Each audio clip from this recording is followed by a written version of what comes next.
ইউরোপে এবার যে ঠিক কী পরিমাণ গরম পড়েছে সেটা হয়তো কারোর এখনও আর অজানা নয়। তীব্র দাবদাহের পর আজ ফাইনালি হঠাৎ করে বিকেলের দিকে দেখছি আকাশটা বেশ মেঘলা হয়ে গেল, আর শুরু হলো প্রচণ্ড ঝড়, আর তার সাথে টুপটাপ বৃষ্টি। নেদারল্যান্ডসে এমনিতে নর্মাল দিনেই প্রচণ্ড পরিমাণে হাওয়া বয়, যেটা কিনা ঝড়ের মতনই ফিল হয়, তবে আজ হাওয়াটা ছিল বেশ ঠান্ডা, আর মারাত্মক পরিমাণে চমকাচ্ছে বিদ্যুৎ আর তার সাথে মেঘের গর্জন।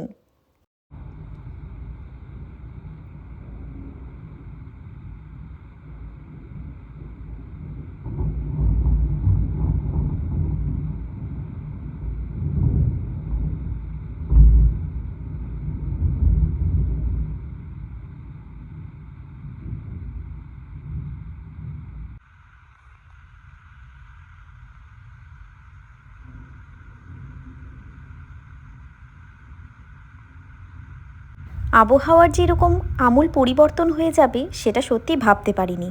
আর এখানে আসার পরে আমি এখানে কখনোই থান্ডারস্টর্ম দেখিনি। বাড়িতে থাকতে তো অনেক অভিজ্ঞতা হয়েছে, কিন্তু এখানে আমার প্রথম। বাজ পড়ার বিকট আওয়াজে ভয় পেলেও মনের মধ্যে কেন জানি একটা অদ্ভুত আনন্দ হচ্ছে। তাই আজ আর এখানকার খাবার নয়, আজ একেবারে দেশি স্টাইলে বানানো মাটন চাম্পারান। বাইরে মেঘের প্রচণ্ড গর্জন, আর ঘরে গরম গরম সাদা ভাত আর লাল লাল ঝাল ঝাল মাটন। এখন এই গরম ভাত খেয়ে শুনবো সানডে সাসপেন্সে ভূতের গল্প। যেসব অভ্যেস আগে ছিল রবিবার কিংবা কোনো ছুটির দিনের মাস্ট হ্যাভ, আজ সেই জিনিসগুলোই চরম বিলাসিতা আর নস্টালজিয়ার আরেক রূপ। বাড়ির কথা খুব মনে পড়ছিল জানো তো। রবিবারগুলোতে দুপুরবেলায় মাংস ভাত খেয়ে ছবি আঁকতে আঁকতে কিংবা একটা ভাত ঘুম দিতে দিতে সানডে সাসপেন্সে ভূতের গল্প আর ডিটেকটিভ গল্প শোনা। তোমরাও নিশ্চয়ই এই নস্টালজিয়ায় হারিয়ে যেতে পছন্দ করো, জানিও কিন্তু কমেন্টে। ভিডিওটা ভালো লাগলে একটা লাইক আর সাবস্ক্রাইব করে দিও, আর তোমাদের সানডে সাসপেন্স পাগলু বন্ধুদের এই ভিডিওটা শেয়ার করতে ভুলো না কিন্তু।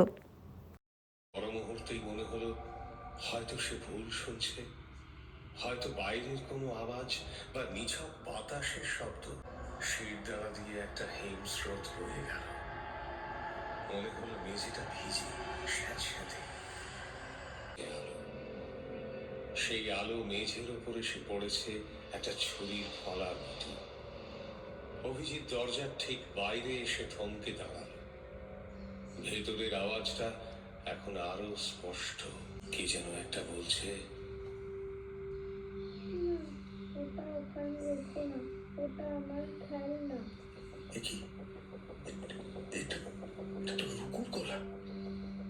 রুকুর গলা চিনতে বিন্দুমাত্র ভুল হলো না অভিজিতের।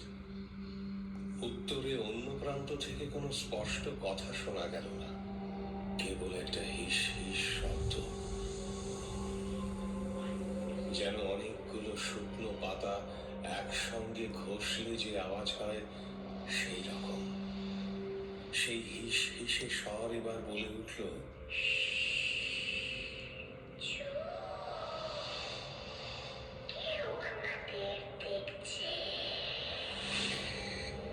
মুহূর্তে অভিজিতের গলা শুকিয়ে